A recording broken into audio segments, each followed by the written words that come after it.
Hello, and welcome back to another rendition of 5-minute reviews, with today's game being an upcoming title from Black Lab Games, published by Slytherin, called Warhammer 40k Battle Sector.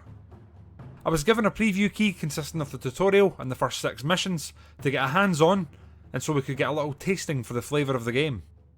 Battle Sector is a turn-based, tile-orientated combat game focused in the Warhammer 40k universe, with close attention being paid to the lore and the unit models in particular. At this point, before we go any further, I will mention that I am incredibly ignorant to 40k lore, and I was more or less being educated the entire stream by my wonderful chat, with the extent of my previous knowledge being Dawn of War, and I was informed very quickly not to mention the cursed third title, as the hobby followers have dubbed it. The preview build saw us first complete a multi-part hand-holding tutorial, slowly introducing the mechanics of the game, most of which are what you would expect: attacking, movement, overwatch, which is a defensive counter-attacking stance, and interestingly a mechanic I haven't really seen before, with momentum being collected, allowing you to empower or surge units, offering additional movement or actions when you gather enough points.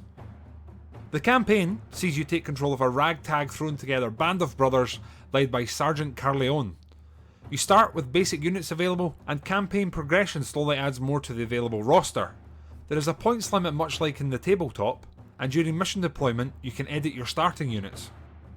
The story is something I will not cover too much because, spoilers, but I will say some of the cinematics and art are looking tremendous, and the whole game has that gritty, dark Warhammer feel to it. Who doesn't want to fire heavy bolters at an enemy at range? Who doesn't want to jump into the enemy from afar and then go to town with a chainsword? Who doesn't want to throw grenades into a Tyrannid swarm? The animations in combat are crisp, and other than some frame rate issues that are likely the fault of my current rig, the game runs exceptionally well in high graphical setting. In the aftermath of a successful mission/battle, you do get detailed statistics for each squad, which you can go into if that's your thing. From accuracy, enemies killed, you name it, it's there. But more notably, for each success, your commanders earn level ups, a system to upgrade both their personal capabilities, equipment, and troops under their command, from gear upgrades to new abilities, each with their own corresponding effects. The other feature I really enjoyed was the cover and terrain system. Altitude of units as well as heights and levels of cover all impact fire ability and can prevent units from taking damage if utilised correctly. In fact, in one of the missions we took part in, we had a large battle over a ramp and spent a large portion of the scrap fighting uphill to take the high ground, and eventually got ourselves to the top, where we used the terrain to our advantage and turned it against the Tyrannids, who at this point were quite literally Zerg rushing us. I jest with that comment.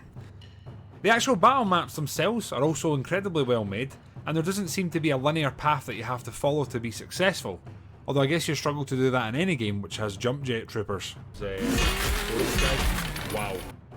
I also feel an honourable mention is needed for the in-game photo mode, which does allow you to go all Instagram filler on all of your best moments, allowing for some lovely DIY pieces of art that you can add to this year's Christmas cards.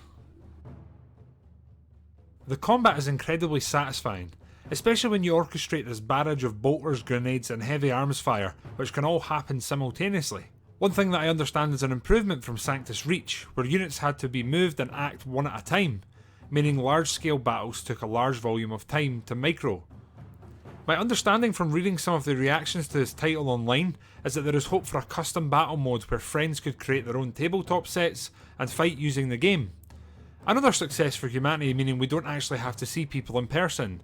Yay. To draw a conclusion, I find myself once again looking forward to the full release of the game, and I now feel like I want to dive into the lore a bit more and learn more about these characters that we're playing as and their background. And the bottom line is I look forward to quoting Theoden at the Ride of the Rohirrim every time I see a huge Tyrannid with "Bring it down, bring it down." As always, a thank you to the devs for the key. I appreciate them giving me the opportunity to tease and show off their new title, and of course, thanks to yourselves for watching. I appreciate any feedback, and I look forward to making the next one. If you have any suggestions as to what that should be, I welcome them. It is worth mentioning most of the footage for these reviews is taken from my live streams, which I do every Monday, Wednesday and Friday at 8 PM British Standard Time over on my Twitch channel. The link will be below in the description. Cheers!